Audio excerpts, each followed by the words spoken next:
শুনছিলেন essential home care সংবাদ শিরোনাম। এবারে বিস্তারিত। উন্নত জীবনের আশায় পাহাড় সমুদ্র পেরিয়ে বিভিন্ন সময় যুক্তরাষ্ট্রে পাড়ি জমান লাখ লাখ ভারতীয়।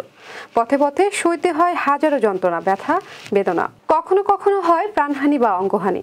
তবুও স্বপ্নের পথে চলে অবিরাম ছুটে চলা। এত শত সহস্র বেদনা নিমিষেই নাই হয়ে যায় যদি স্বপ্নের গন্তব্যে পৌঁছানো যায়। কিন্তু ডোনাল্ড ট্রাম্প প্রশাসন আসার পর যুক্তরাষ্ট্রের স্বপ্নের জীবন গড়তে গিয়ে ভয়াবহ অভিজ্ঞতার মুখোমুখি হলেন 104 জন ভারতীয় অভিবাসী। কঠিন ও বিপজ্জনক যাত্রার পর তাদের স্বপ্ন ভেঙে গেছে। শেষ পর্যন্ত তারা বাধ্য হয়েছেন নিজ দেশে ফিরে আসতে। গত বুধবার একটি মার্কিন সেনা বিমানে তারা ভারতের অমৃতসরে পৌঁছান। এনডিটিভির প্রতিবেদনে বলা হয়েছে, ফেরত আসাদের মধ্যে 33 জন হরিয়ানা, 33 জন গুজরাট, 30 জন পাঞ্জাব ও বাকিরা অন্যান্য রাজ্যের নাগরিক। তাদের মধ্যে নারী ও শিশু সংখ্যাও উল্লেখযোগ্য।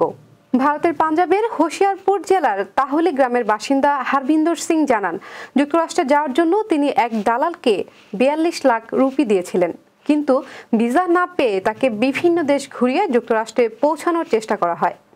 দিল্লি থেকে কাতার, তারপর ব্রাজিল হয়ে পানামা সীমান্তে নেওয়া হয়। সেখান থেকে ভয়ঙ্কর পাহাড়ি পথ পেরিয়ে সমুদ্রপথে প্রবেশের সময় তাদের নৌকা ডুবে যায় এবং একজন প্রাণ হারান। ফিরে আসা অভিবাসীদের পরিবারের সদস্যরা এখন কঠিন আর্থিক সংকটে ভুগছেন।